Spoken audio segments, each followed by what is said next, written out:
Messieurs, dames, bonjour. Le 24 janvier 2019, le 24 janvier 2023, 4 ans après, bien sûr, Félix Tshisekedi Azala président, il y a RDC. Madame Olive Lembalobi, alternance, Ezali bébé Nabango, il faut que ça Joseph Kabila mérite nyonso pour être appelé ça ba Congolais, les Pamboli, appelé ça bango cadeau. Azana tort, toi azana raison. Ferdinand Kambere à lobby, 4 ans après, c'est du gâchis. Nyonso, ils ont tambolaté en RDC, arrestation arbitraire, la prisonnier politique est paille, il y a qui victime, il y a Mansoana. Sur le plan sécuritaire, rien ne marche. Bref, et Sengeli Joseph Kabila, Azongapo, Congo et Kendeliboso. Le secrétaire général de l'UDPS, Augustin Kabouya, lui dit Ezamukolo Yakozongisa Maton de Paya Nzambe, pour être Nzambe akendaki ko libérer bananaye, Nzambe a pesibiso mokonzi oyo, et Sengeli Asala Moussala pour na Congo. Bino Bolo Binini, ensemble la fierté et dinanga. En plus de cela, Tokokota na Bozindo ya Ndenge Kagame a outi ko raté, ko assassiné Fatou Tshisekedi. Oui, Kagame vient de rater comment assassiner Tshisekedi. Et Tshisekedi, une première l'élo, aboya ko répondre à l'invitation à Kagame. Yaba Solana Kagame. Malgré Babingi Siango na niveau à Qatar. Ouais. Une première Fachi aboya ko kende ko solola. Toko solola ni yotat. C'est bien, c'est parti. Mais avant toute chose, Datacol d'abord, pour vous aider, binoba candidat, na vous allez candidat député. Vous avez envie de gagner les élections de votre circonscription? Datacol a la solution. Si vous écoutez ce message, vous êtes sur la première marche qui mène à la victoire. Cela vous semble impossible de gagner les élections de votre circonscription facilement, intelligemment et à moindre coût? C'est que vous ne connaissez pas encore Datacol. Soyez novateur en politique et utilisez les services Datacol. Ce service est la solution idéale pour tous les politiciens, tous les indépendants ou encore toute personne soumise à la diaspora qui souhaite s'impliquer dans une campagne politique qui gagne. Grâce à notre cloud, vous pouvez facilement rassembler autour de vous des partenaires et des agents qui trouveront vos électeurs. Plus besoin de clés USB ou de fardes de stockage pour vos membres. Chaque électeur aura une place dans le cloud et vous pourrez les contacter à tout moment. Cette technique permet de garantir vos voix lors des prochaines élections. Vous êtes électeur? Soyez vigilant et vérifiez la transparence de votre candidat. Chaque candidat crédible se trouve sur Datacol. Si votre candidat ne s'y retrouve pas, il ne sera pas joignable et vous ne pourrez pas lui faire part de vos besoins. Il est donc inutile de voter pour lui. Vous êtes entrepreneur? Rejoignez l'équipe en devenant consultant de politicien pour la campagne électorale. Non seulement vous aiderez une personne qui veut faire bouger sa région, mais vous pourrez également gagner de l'argent. N'attendez plus, créez un compte Datacol et soyez le plus tendance des politiciens. Des milliers d'électeurs vous observent à travers Datacol. N'hésitez pas à créer votre compte sur www.datacol.com. N'hésitez pas à créer votre compte sur www.datacol.com. Merci beaucoup, Stéphane Balamwang, je serai candidat député. J'ai besoin de vos soutiens. Dans la posabato bako assister là. Ouais. Dans la bonne apoloté. Dans la bonne akopesa bato logoté. Dans la posana sale la moto.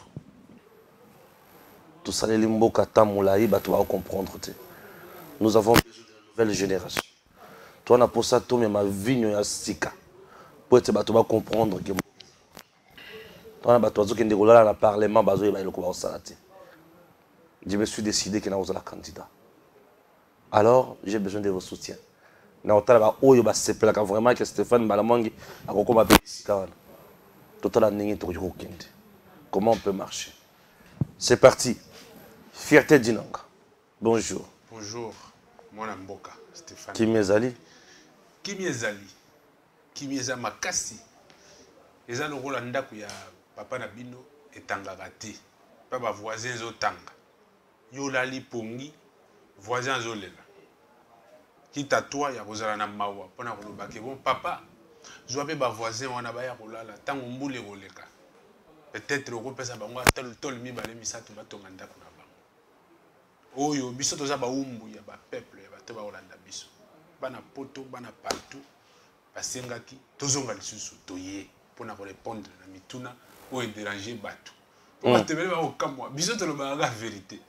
Tant que tu as aboyé, tu as forcé le côté. On dit que la vérité pour sauver le peuple congolais. On peut savoir congolais fil à réflexion, va réfléchir ça avant de reposer un acte. Tant que nous avons compté émission avec des larmes dans la voix, nous avons saigné mingi. Pour nous montrer mutu moko boye qui n'a jamais été un exemple du bienséance ou de bonne moralité. Mutu abitumba, mutu azokisaka batu bapota.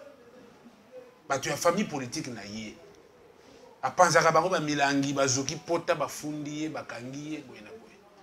Donc un monsieur comme ça là, il a télémé à lever qu'il était victime.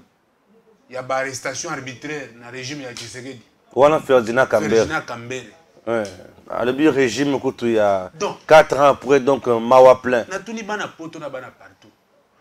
Ferdinand Kambere a beti mutu ya PPRD. Mulangi na mutu bazana nganda bameli masanga balangwe. Mulangi a beti journaliste wana. Mulangi pasuki bakile bimi. Bakangi l'infraction est individuelle. Opanzi mutu mulangi. Opanzi mutu mulangi na bakwiti. Omeli masanga yo cadre olangwe opanzi mutu mulangi. Siko mutu wana panzani mulangi kaka bino famille politique moko moko bafundi yo. Baye bakangi yo il faut répondre parce que vous avez malfrat. Où est notre problème? Où est le problème de ce que dit dedans? Kambere devrait avoir la honte de sa vie. Parce que 18 ans à Bango, si lui il a des leçons à donner, qu'il fasse la rétrospection. À ça la introspection, à ça la projection. Et puis à tel Maliboso pour leur dire que le régime a Tshisekedi est un échec. Oui, ton demi. Le régime a Tshisekedi est un échec. Échec, mon néné n'est pas un Congolais. Échec, le régime a Tshisekedi est un ango. Et ça, il y a déboulonné Miibinyo Sowana. Kolobake, Bino Boza Miibi, Baki Bovanda no Mopanzi, Congo et Kende, Liboso, Nde Bamabe ya Tshisekedi ya Mwana. Mabe ya Tshisekedi, oh Bango Bazolo ba échec. Nde lelo mokonzi aboka aboyi kokutana na Kagame alebo zoboma ba Congolais. Ozoboma bandeko na ngai, ozosasa biso ngai na yo toko kosolola mesa moko te. Non, to fanda na bila wana parce que alebi eza échec et nini seni eza mise en place te entre temps toza déjà na année électorale na comprendre te Kambere fait allusion à quoi? Seni eza mise en place te toza déjà na année électorale Kambere fait allusion à quoi? Chers compatriotes, puisque ceux qui tozotala makambo so malamu te et kozala kitoko ata mokete. La République démocratique du Congo, notre pays, ezosenga batuba kolisa bongo. Tango Kambere azolobaki seni eza en place te. Eza po batu na bango baza na kuna na seni te, eza po ye miyibi lokola ye baza kuna te. Qu'est-ce qui se passe? Je ne comprends rien. Tata, seni eza en place, c'est-à-dire quoi? Seni eza en place te. Bravo na Ferdinand Kambere. Hein? Carte na ngango. Bana poto bana partout bazotala. Seni eza en place te. Biso toke ko s'enrôler. Biso banani, biso ba etolingi changement. Biso banani, biso ba etolingi to doté na république na biso na ba institution crédible. Biso banani, biso tolingi ba député nommé te. Biso banani, biso ba oyo tolingi batu balalaka na parlement te. Biso baye tolingi na parlement tous na ba député ba légiférateur. Tous na ba député oyo ba kokende pour des propositions de loi. Tous na ba wiwiste te. Nde tolobi Moulenoka Moyekita. Nous allons nous enrôler. La promesse du chef de l'État était la tenue des élections. Les élections se tiendront dans le délai. Nous allons nous enrôler. Peuple congolais peut s'enrôler. Ferdinand Kambere, oui, bien sûr. Je crois que Azamutu. Oui, mais que Ndegolanga, autant que ça n'a pas combo à battre, mon anti-valeur. Ça dit que yé na basinaye, na moisinaye, na bananaye. Aye bisabango ba kende ko s'enrôler, te ba vendre leur voix ne servira à rien. Parce qu'au côté de Kabila, bah servira à l'autre côté. Kabila a regretté dans sa naïveté pour dire que si j'avais 15 personnes, quand Kabila cherchait 15 personnes, Ferdinand Kambere était où? Il était là. Ce sont des malléables, des prolétaires. Tozana Bango, la République ne leur appartient pas. C'est notre Congo. Le Congo appartient à tout le monde. Et bah tout le monde wana, bana poussou, bana vélo, bana moto, maman makala, maman maraîchère, toutes ces personnes-là ont un mot à dire pour ce Congo. Ce n'est pas un Ferdinand Kambere qui va donner un discours d'un monsieur qui n'a pas de valeurs morales, un bagarreur en public qui peut dire que mandat à Tshisekedi est un échec. Échec, c'est par rapport à sa maison et du fait qu'on les a chassés en tant que voleurs en dehors des institutions. Il y a un échec. Échec, monsieur Ezati. Alternance, 4 ans après, Madame Olive Lem me réclame toujours qu'ils allaient l'Okoya, Joseph Kabila. Yo le Bénin. C'est grâce à Joseph Kabila. Te, wana Ezali, Olivi Kozanga Koyeba, Ezali Wayandam. Il y a ce qu'on appelle les souverains primaires. Une volonté qu'on ne peut pas changer. Une volonté qui est mais vraiment loyale, logique et reconnue par les cieux. C'est la volonté du peuple. Kabila n'avait pas le pouvoir de donner la gestion de la nation à Tshisekedi s'il n'avait pas été contraint par le peuple congolais. Le peuple avait compris que le Congo est en train d'aller dans la ruine. Un président muet, molle, moins intelligent, qui ne sait même pas parler une langue de notre pays correctement. Et le peuple congolais a regardé qu'on a été colonisé. On dit, mais pourquoi est-ce que nous devions tous souffrir du syndrome de l'Arbin? Moutouakoti, Simba Sak Nabeta Papa Nayo, au Simbi Sak Babeti Papa Nayo, après Zongisi Sak Olobi, merci. Kabila nous a fait ça dans ce pays. Et aujourd'hui, tant qu'on livre l'embazo, le bataille, Tshisekedi a félin, bravo au chef de l'État. Bravo Antoine Félix Tshisekedi Tshilombo. Tala est l'occasion de bisa Olive. Félix Akena Est, en tant qu'homme d'État, Batou nié Mutuna, je me rappelle, le chef de l'État répondant, il y a une représentativité de la femme, le respect de la parité. Alobaka. Tshisekedi Alobaka et Lokomoko, Oyo Batou Maël était bazo jouer nango. Il y a un monde qui s'appelle Olive Belé. Tant que le pour lui, après lui, il faut être la moitié président de la République. C'est que ça, Olive Lem. Et ça, comme Bayo Kanana Kabila, tu pas ça. Il faut éclairer la lanterne de Batouba Rolanda Bisso. Mon kondia mboka, sobotali na gouvernement de Bimaki. Représentativité à Bassi, Baza.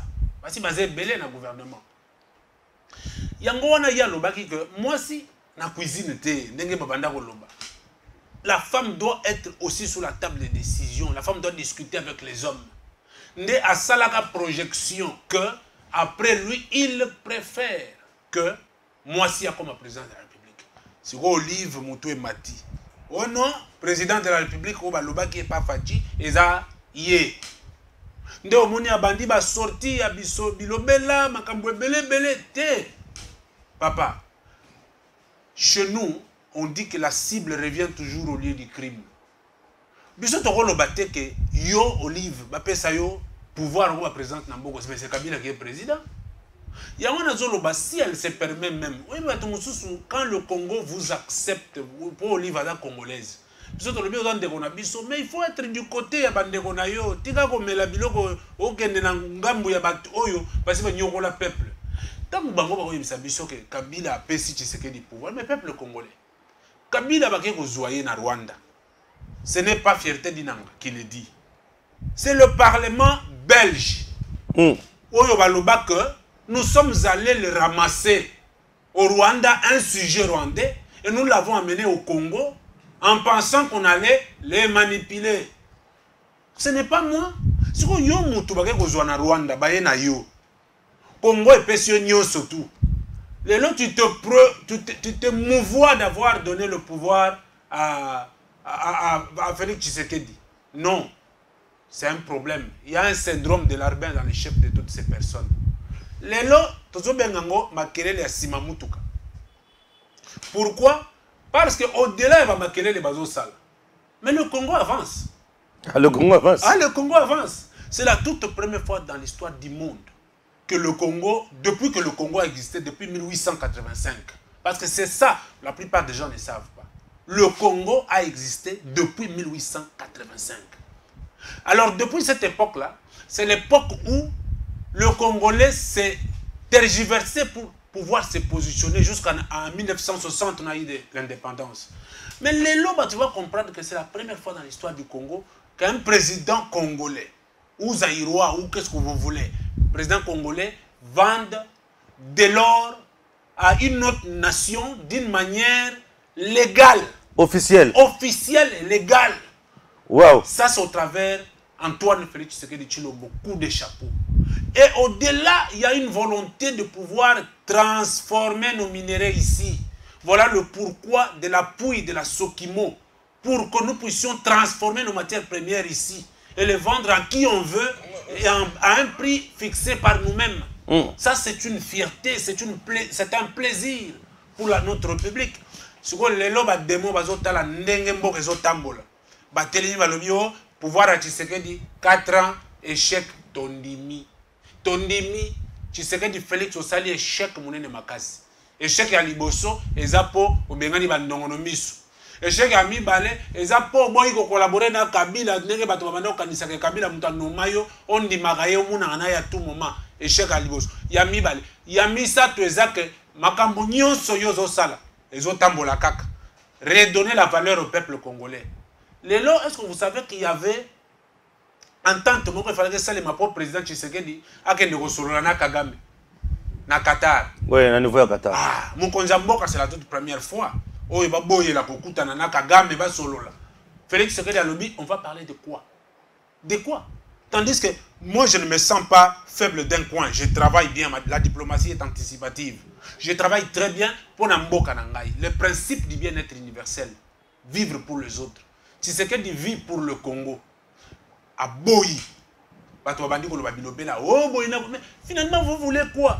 Nous, on a besoin du respect. Le Congolais a besoin du respect. Très bien.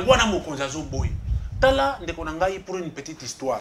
Les Congolais va vendre balobi. Tshisekedi est entouré na Batu. Batu wana bazo yiba. Tshisekedi a tala bangote.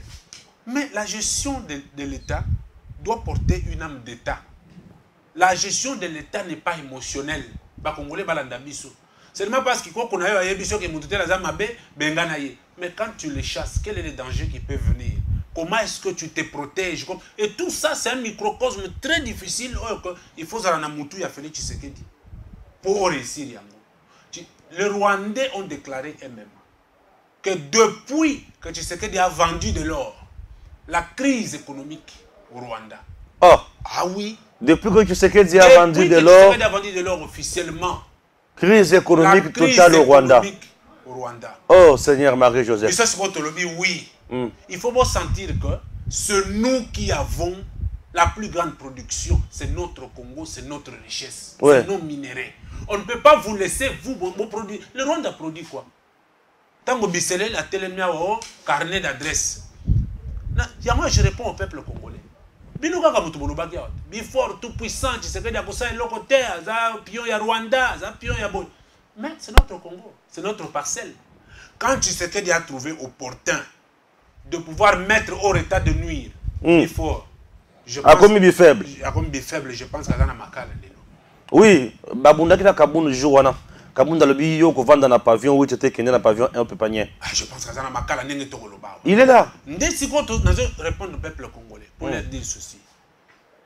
La gestion de la République, c'est l'apanage des hommes intègres et intelligents, avérés. Tshisekedi a un sphinx. Ça veut dire que Tshisekedi est le triple option de Papa Étienne. Je dis bien triple de Papa Étienne Tshisekedi. Félix Tshisekedi, tout ce qu'il fait aujourd'hui, il faut que les Congolais attendent aux autres Félix Tshisekedi. Mais seulement parce que tu as les lobbies sont morts de éviter que la minérée. Ce qui n'a pas eu de temps, les Congolais a dit que Kabila n'a jamais été minéré na biso moko pour l'intérêt. C'est ba contrat Léonard. Bradagango contrat Léonard ani ngozolo ba. Na mutu ba ke ba pesi mpata. Mbongo na ye. Ba koli mafuta ya na munoko. Atie na poche avandi, peuple congolais a souffrir. Bien sûr. Kasi lelo Tshisekedi alubi bandeko. Eza biloko na ngati. Eza ko biloko ya mboka. To sala ndenge nini? To teka pona mboka batu ba mona ke mbongo ekoti autant et ko servir pona mboka. Mabe a Tshisekedi azo sala la peuple congolais yango wana. Les gens qui prétendent que Tshisekedi a échoué sont moins intelligents.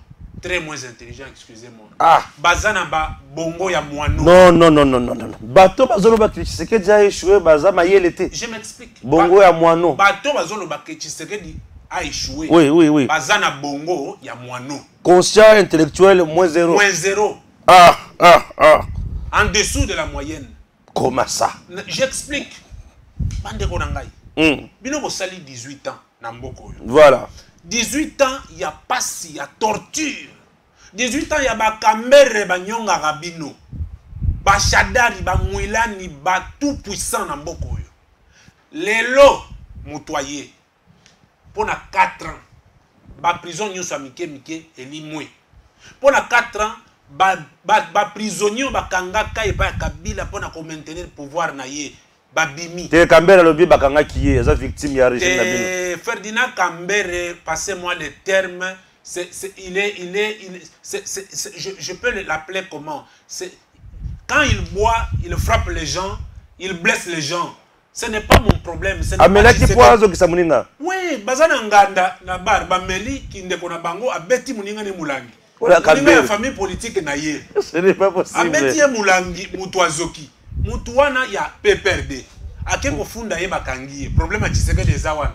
Qu'on ne se joue pas de peuple congolais. Bana poto il faut bayoka. Mutu soka bato PPRD musana na bango ezali. Ba miso to mona bango na marche na milangi ya masanga na maboko. Komona marche wana te. Na ibi très bien. Na milangi ya masanga na maboko bazomela na marche. Oke komela miyembe na yo kangi yo zokisi mutu. Siko bakangi yo na l'état. Yo lobi ke Tshisekedi ni mutu atindaki yo zokisa mutu. To Tshisekedi apesa ki Kambere mulangi ya masanga mela. Ils ont tout et n'importe quoi. Mais ce que moi je vais dire au peuple congolais, c'est que voilà. Dans 4 ans, on a voilà aujourd'hui, voilà. 4 ans. Ah, vas-y, vas-y. Tshisekedi na biso. Congolais, moi na mboka. Bana poto bota la 4 ans ya Tshisekedi. Tshisekedi arrive au pouvoir. Akuti batu. Batelemia wana public balobi. On ne peut pas nous intimider. Bazo préparer coup d'état. Coup d'état constitutionnel. Tambwe Mwamba, Janine Mabunda, Batuna Yewana, bazo préparé, babeta Tshisekedi coup d'état dans moins d'une année où il y a pouvoir na. Et bakarikia qui na 6 mois babo ba Tshisekedi. Pour baper sa Tambwe Mwamba pouvoir. Mouto se concentrer jusqu'à déboulonner ce système là à Tchebato Mopandi. Alors bitos à la nan nous to megana ko sunga mboka. A créer une sacré à lobby, une sacré est un cadre de consciencieux. Un cadre d'échange, de réflexion, de discussion et de propositions. Boya na union sacrée, to sungamboka. Bandongonomi suana bakanisi ke les mêmes causes produiront les mêmes effets. Baye na union sacrée. Pour na combattre la biloko na bango. Bango ika sanji, banani, tous ces malléables là. Baye na union sacrée. Pour na combattre la biloko na bango. Bakanisi ke Tshisekedi, azamu to asedaka na pression. Président tenir le premier discours na ba député nyonso. Aibisi bango. Entre dissolution, il y a parlement. N'a servir le peuple congolais. Qu'est-ce que vous choisissez? Si vous choisissez bâton dans le roue, on dissout le parlement. Et puis on va travailler pour le peuple.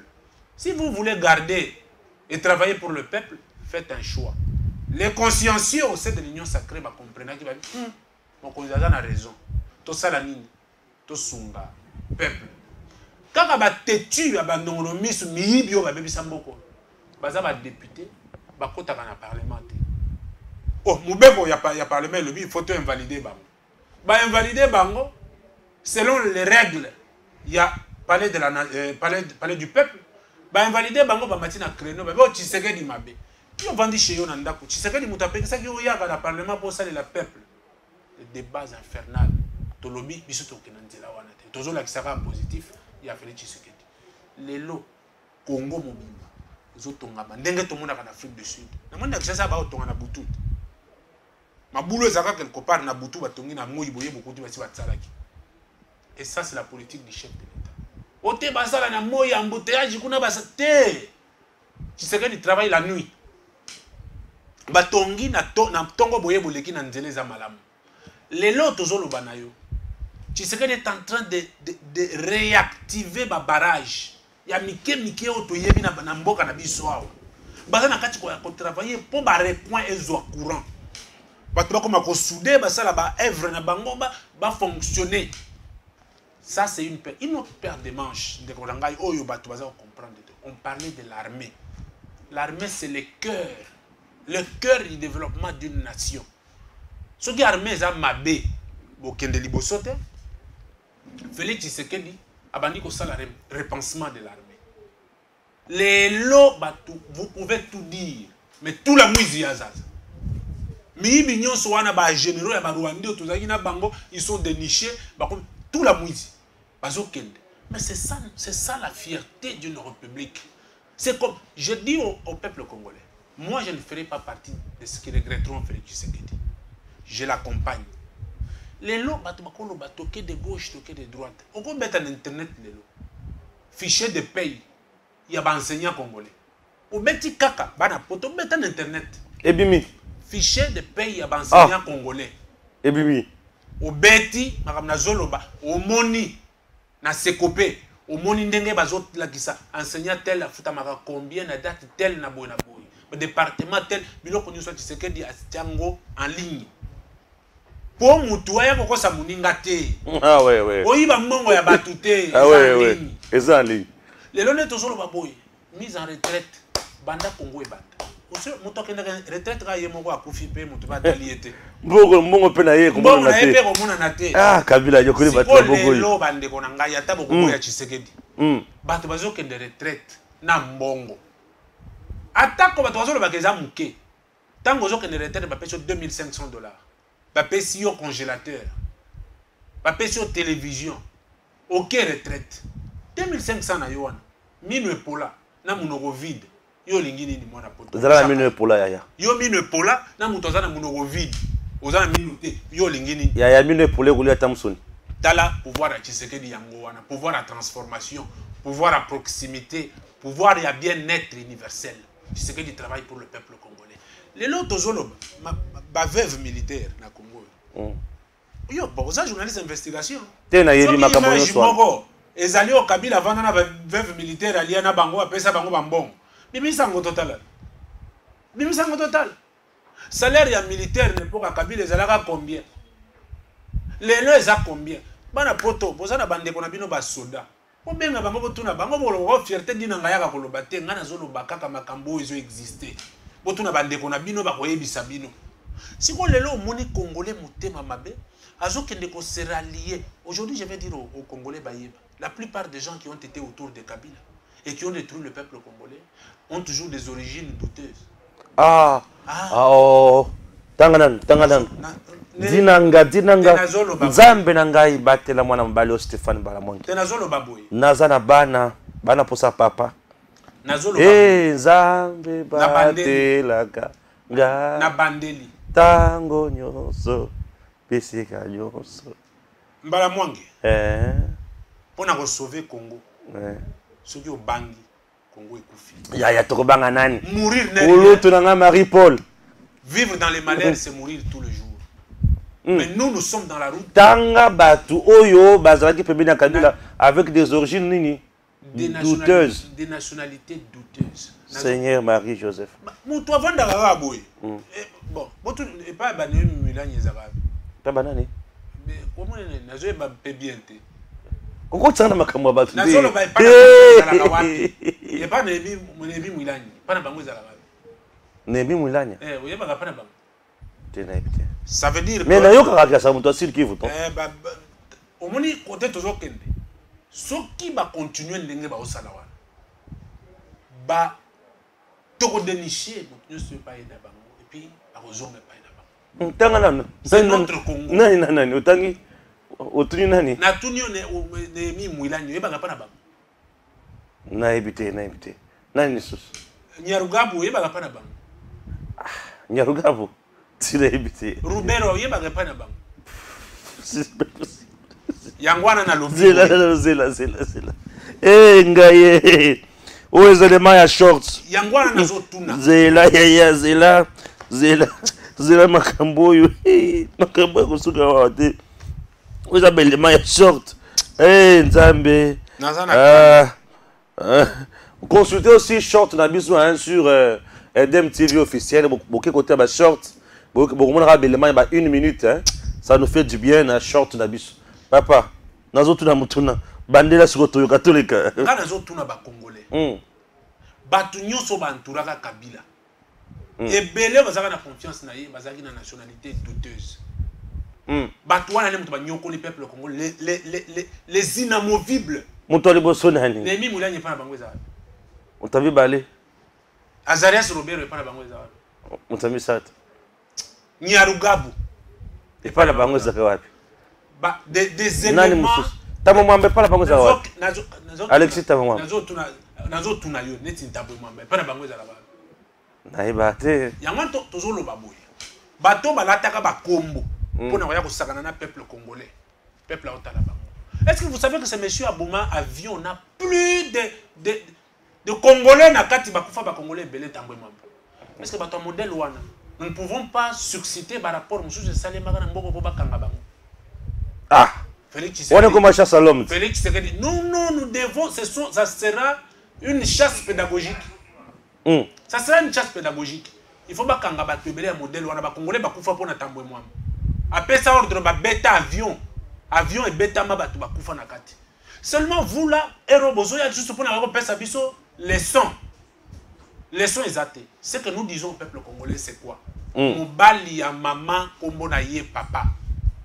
Lelo maman na biso Congo. Félix Tshisekedi de mobali ya maman. Biso nyonso peuple congolais to benga Tshisekedi papa. Je donne raison et je salue la maturité ya ba peuple congolais mususu na minute oyo. Les gens ont compris Stéphane Mbalamoto. Bato batali balobi ngai nazana bana. Soki to profiter na volonté ya Tshisekedi ya kobongisa Congo te. 20 ans après bana na biso ba koloba nini. Bato balobi il faut to bongisa mboka na biso. Volonté ya Tshisekedi eza nini neti lelo. Eza que élection esalemi. Aleki. Après Tshisekedi a vendu avec les Congolais consciencieux pour leur dire écoutez, le temps passe. Dans 10 ans, Bissot a 50 ans. Mais dis-moi un peu, comment est-ce que Mboka Nabiso a dans 10 ans? Une projection à venir. Tshisekedi travaille pour l'avenir de la République démocratique du Congo. Les gens gesticulent de gauche à droite, oh non, élection, oh bonaboy. Mais je salue les opposants, oyo, va comprendre. Viens en Fayoulou, vraiment, mbote ya trop. Il y a une carte naïe. Avant Kimia, il a compris que le Congo. Fayoulou a une carte naïe. Oui, avant de l'aller. Il a lobby que le Congo aux Congolais. Tu vas d'appuyer ma bande qui est à Djang, qui est à machin. Viens moni à Bangia. Ah, tu comprends qu'on a bagé ta Djanga. Au moins, on a une photo de l'image de Bandigo. Congolais a un mystère. Mais, à une carte naïe. Mais, ma commune a carte, on a une nationalité. Et sénégalaise, camerounaise, viens à ça congolais. À ça congolais, à une carte naïe, avant de Kimia. Nous disons quoi pour le moment? Ce que ça congolais té, oui pas nabiso. Quoi qu'on soit carte tenez ba mibi bazo salawan. Vendre pas nabino, vendre Kimia, ça là ba commerce na yo, ticket la carte d'électeur et pas ba congolais pour pas voter. Mais ce que je veux dire à ce qui nous suivent, c'est que bandima té. Moi, je donne mon vote à Félix Tshisekedi. Et je vous appelle à vous tous de donner votre vote à Félix Tshisekedi. Pourquoi? Parce que combien de fois Kagame a raté un coup d'État? Il faut assassiner Tshisekedi. Il faut assassiner Tshisekedi. Si vous avez collaboré avec Kagame, vous avez déjà. Bas député, il y a des députés au sein des hémicycles et des sénateurs qui sont à cheval, qui travaillent avec Kagame, qui lui donnent des stratégies pour assassiner Félix Antoine Tshisekedi. Bientôt, on va vous dénicher. Mais l'autre là, Nyarugab, va chez vous. Ah, toi aussi. Mais c'est la Congo, Tobago. Mais qu'il arrête un peu de se la péter, il parle trop. On ne sait pas d'où vous êtes venu. Vous êtes entré au Congo par la circonstance de l'avènement de l'AFDEL. Hein? Et puis vous vous êtes positionné, vous vous dirigez en faiseur des rois et des lois. Nyaruga Bosalini. Azoloba trop. Alobi trop ni. Qu'il arrête. Le bidine. Nyarugabu, si il se sent en insécurité, ah oui, pas une abisso. Mboule la gisaka bato pas na bango. Soki pas na biso zotanga. Na lobaki yango na début. Soki ndako na biso zotanga. Yo yoko kota mbula kende pa na bino. Et pas la bango wapi, pas la bango yango yo. Te, Nyarugabu aza congolais te na wapi. Oh, bah c'est pas congolais yo. Te na lobi yebi sanga minembo na biso alaka yiba wana. Bah c'est pas congolais. Aza un genre ya balkanisation, to yebi. La personne qui porte la mission de balkaniser le Congo, c'est Nyarugabu. Ça, c'est une accusation forte. Non, mais attends. Est-ce que vous ne savez pas l'histoire de Minembo? C'est moi qui ai créé ça. Nayoka sango Minembo. Ah oui, bah tu vas yembi que Robert wa Nyarugabu. Ndeba tu vas zaraka na kati ya Minembo. Ndeba tu vas kenda kwa stande bourgmestre. Est-ce que zangai? Ton azo kosa batu. Mais vous aussi, le régime à présent, tu sais que ceux qui ont zongé maloba mouké à Cambere, qui dit le régime à Fachi, bah détourner Mbongo en termes toujours des millions et on n'arrête personne. Wana, Cambere a yebi sabiso, que Bochab a yebi 32 milliards. Ceux qui 32 millions, oye utaka Brazzaville, bakangila yewapi.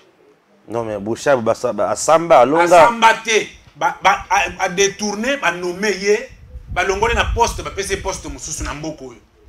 Cambere a yebi sabiso que 32 millions. Bochab a dit à mon anan que la foudre tombe sur la tête. Est-ce que Bochab, on a besoin de preuve, vous avez dit que Bochab a détourné 32 millions. Parce que ça risque d'être juste une diffamation ou calomnie en quelque sorte. Papa, ouais. Moi je n'invente rien. Mbongo wana, mais tu n'inventes pas, tu ne confirmes pas. Moi je n'invente rien. Mais tu confirmes. Je me base sur ce qui a existé dans ce pays. Mais tu n'as pas de preuves, non, mais je ne suis pas juriste. Je n'étais pas à la barre quand cela était arrivé. Mais les Congolais savent que cette histoire est réelle et vraie. Je n'invente rien. Et cet argent a été bouffé par Kabila et Bochab parce que pour preuve, il a détourné Kotoyo na poste Moussous. Est-ce que Cambere peut avoir cette malhonnêteté de nous dire combien de collaborateurs de Kabila ont été arrêtés à son temps? Qu'ils arrêtent de se jouer des peuples congolais. Et pas Tshisekedi dans le bagatoza mona mainanga. Mais peuple congolais bobe tata maboko. Yango aujourd'hui on l'accuse de vouloir étouffer plus les hommes forts au accompagné na pouvoir. Il a étouffé Kamere, il a étouffé Kabund et aujourd'hui Biselele, François Beya. Pourquoi ça? Pourquoi? Peuple congolais. Olanda biso nazo répondre na mutuna o. Po Stéphane Abandi mituna o pesa kanda. Ah, je comprends rien. Oui. Stéphane Wani Bituna ou Pesa. Ah, je comprends rien. Et combien de temps vous sous fierté? Congo. Oh, fierté. Il y a un réponse à Moutuna. Bana Congo, bana partout. Stéphane Azoui Bisangaï que Félix Tshisekedi a étouffé les hommes forts au Baïdeye na pouvoir. Je commence par Vital Kamerhe pour Tanguy.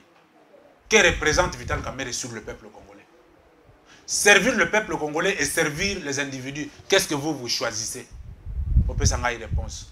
Tshisekedi Azam, tu as bien-être universel. Quand il est président, c'est pour servir le peuple congolais. Ce n'est pas pour caresser un individu dans le sens du poil. Est-ce que Moutofundara Kamere na justice avec Tshisekedi? Ce n'est pas Tshisekedi. Moutokangaka Tshisekedi Kamere na 4e rue avec Tshisekedi. Donc Moutotindara Kamere na prison avec Tshisekedi. Ne m'énerve pas. Donc, je vais dire au peuple congolais ici qu'il n'y a jamais d'hommes puissants qui ont de valeur plus que le peuple congolais n'a mis sur Félix Tshisekedi. Pour Tshisekedi, c'est le peuple congolais. Parce que le Tshisekedi a tchaki baninga na iba oyiba mbongo misolo à l'État. Tshisekedi a tchela ki bango audit. Batala soki ba oyiba misolo à l'État pour de vrai. Mais tant que ba monique biloko ebeleza ya solo. Mais bazo kanga bango. Bisele le tout puissant au binoun sobolobaki, lelo azawapi. Topin azawapi. Ordonnance au bimaki mounaki komba topin. Ça veut dire que batubatika. Tika kozwa mituna ya banguna, oya kotuna ngango na plateau awo. Non, mon Kabund. Te, ngai siko ngana zo tuna yo. Tshisekedi atindaka Kabund abomaka bapine ya bato na nzela. De moi et toi, toyokana na ba peuple congolais balanda biso. Il faut que le bandego bolimbisa ngai. Moi je vous dis que la vérité. Je parle avec mon cœur, na yeba andina reflater batouté. C'est le Congo qui nous intéresse. Au moment où que soko pumbwa pembeni ya moi urozika. Kabunda pumbwa pembeni ya moi. Yangwana aziki mapapu. Ça n'a rien à voir. Usurpation du pouvoir, défaut de qualité, arrogance. Biloko nyonso wana. Nde sali que Kabunda fout a pris wana. Toi tu ne peux pas imposer au chef de l'État de faire ce que toi tu veux. Tu ne peux pas passer à la télé avec des langages du genre, nous étions dans une réunion chef Aliga, le Banaïbi, c'est que tout de suite, Kanga, Monokotika, Kimia, Atikali Kimia. Biloko modèle, est-ce qu'on a inventé là? Bolanda ba image wana te? Il y a un député, Nakatia, Béatrice Hotel. Image wana ezali, il a parlé, il dit, publiquement, le chef voulait parler, je lui ai dit tout de suite, arrête. Dans quel pays où un collaborateur peut dire au président de la République, arrête le président Atikali Kimia? C'est le président de la République qui avait envoyé Kabound de se battre avec la garde républicaine. Attends. Je vais parler République, s'il vous plaît. Moutounion soit au Salamabé, peut mettre Tshisekedi va au Kangaye, parce que Tshisekedi a un bilan. Tshisekedi a un bilan. Tshisekedi a le devoir, il y a la redevabilité devant le peuple congolais. Mais les Kamola bilan, on est au Kopesa, moi, on est Malili. Kaptoumbi Kounazoloba, que lui a un bilan à défendre. Yozoba, tu fais un bilan à défendre. Mouzito a Zoïbiso, il a un bilan à défendre. Matata Ebiso, qu'il a un bilan à défendre. Yoka, Madame Olive, les maires, ceux qui se battent, le pays va mal, en tout cas. Fierté, on dirait ça entre ici, ça sort par là. Oh Seigneur Marie. C'est pas de Mbalamoua. Oui, bien sûr. Oui, oui. Katumbi a un bilan à défendre. Les vols, les détournements, l'enrichissement illicite. C'est leur bilan. Ils ont géré les minéraux dans la poche na bango, lié mbongo à l'État, le peuple congolais, c'est leur bilan. Motomusu Otangi wa lobi azana bilan, Matata Pogno, oui, il a un bilan. Construction a mis l'école, Alia Mbongo, qui est université na Kindu. Bilan na yangwa. Mouzito azana bilan, oui. À l'époque, Mouzito Tango a géré en tant que premier ministre. Il avait amélioré les budgets, il avait bien travaillé. Lui, pour moi, Mouzito peut encore être reconduit par Félix Tshisekedi. Pour moi. Parce que Mouzito avait montré que c'était un intellectuel congolais et il était capable de transformer un domaine de la vie. Un économiste de haut acabit. Bilan naye, Yekolo Bamanango. Mais bilan, il y a tout ce tangiwana. Exactement, parce que dans bilan na bango, il y a Maman Olive Lembe. Tokotanga Floribert Chebei, Tokotanga Armand Tungu, Thérèse Kapangal, Mukendi, Boteti, Tokotanga Gloire Dinanga, Tokotanga Batobele. Moi j'ai perdu mon frère aussi, la lutte, il a été empoisonné. Et Tokotanga Bango. Je ne vais pas m'énerver sur ce plateau. Parce que Marambebele et tout Timothée Manangaï Mingi. On parle au Congo. Je vais dire au peuple congolais que même ceux qui m'ont tout, il y a ce qui disent c'est Sabinoté, seulement pour nous yazo sala lelo pour na Congo. Mutu mon côté à Koya, net Rwanda est produisant le côté, mais ma première puissance mondiale africaine il y a production il y a or na coltan. Est-ce que na pas Kagame azana ma belé aux produire or. Les lots tant que biso tolobi qu'il faut tout faire biloko wana avec Félix Tshisekedi. Donc teka biloko na biso na bayiba kolingango bayaka bakote pa na biso to ça la appel d'offre to teka biloko na biso pour bénéficier na peuple congolais mabe Tshisekedi asali yango pour ngai fierté di nation na yeko défendre Tshisekedi bato balobake à lobby. Je ne défends pas la personne de Tshisekedi, je défends l'institution présidente de la République. Na bisaka bato que institution wana eza sacré. Après Félix Tshisekedi il faut que l'institution ait porté caractère sacré. Pourtant Mbalamongi ya kozala wana a travaillé bien donc Tshisekedi a assez balisé chemin. Félix, ça veut dire qu'il met le pays sous les rails. Il plante les jalons pour un décollage. Il y a Mboka Nabiso. Mais si nous voulons que Mboka décolle, il y a ce qu'on appelle une prise de conscience personnelle, enfin une prise de conscience collective. Et prise de conscience d'ensemble, des Osenga, Mbalamwange, Ngaï, bato bakolanda biso va comprendre que nous devons protéger le Congo. Protéger le Congo, c'est protéger ses institutions. Aujourd'hui, je ne peux pas parler sur ce plateau, parler des individus qui n'ont pas une mémoire positive. Kamere n'a pas servi le peuple congolais. Katumbi n'a pas servi le peuple congolais. Kabila n'a pas servi le peuple congolais. La personne qui a couronné tous ces malfrats, c'est Kabila. Voilà pourquoi j'ai dit, il doit avoir la honte que la foudre tombe sur sa tête et la tête de sa femme en même temps. Quand ils n'ont pas servi le peuple congolais, les lobes à côté de qu'il y a un bilan négatif. Quel est le bilan positif de Joseph Kabila? Quel est le bilan positif de Joseph Kabila? Vendre des terrains à côté de Kingakati aux assassins, les snipers, pour qu'ils visent l'avion et tuer Félix Tshisekedi. C'est ça son bilan. C'est ça son bilan. Faire venir les Rwandais avec les Ngombe à Kinshasa ici pour pouvoir s'installer dans cette zone-là et pouvoir faire mal à la nation congolaise. C'est ça le bilan de Kabila. Voilà pourquoi moi j'ai dit, je ne ferai pas partie de ce que regretteront Félix Tshisekedi. Les Congolais, il ne faut pas comprendre que avec Tshisekedi, 5 ans après, ces 5 ans qui s'écoulent, nous allons changer le Congo parce que la volonté y est. Et quand dire c'est faire, Tshisekedi, mais l'utile à l'agréable. Aujourd'hui, le Congo est en train de se transformer, que vous ne vouliez ou pas, tout commence par la volonté. Aujourd'hui, vous ne sentez pas les réformes qui se font, mais parce qu'il y a une pluralité de besoins. Le Congo a une dimension continentale, où il y a beaucoup d'aspects qu'il faut attaquer au même moment, mais la robustesse du chef de l'État a montré à suffisance qu'il est en train de travailler parce qu'il attaque plusieurs secteurs au même moment. Asimba Koto, Mabe Asimba Koto, Mabe Asimba, Makambozo Kende. Nous devons tout simplement y mettre la volonté, l'accompagnement et les soucis du devenir de la République pour Mbokanabiso et Kende Liboso. Très bien, merci, ça a été pour nous un plaisir. Il y a la émission avec fierté dit Nanga. Et là, tu commis Nasuka et tu bongo dans numéro avec le même plaisir.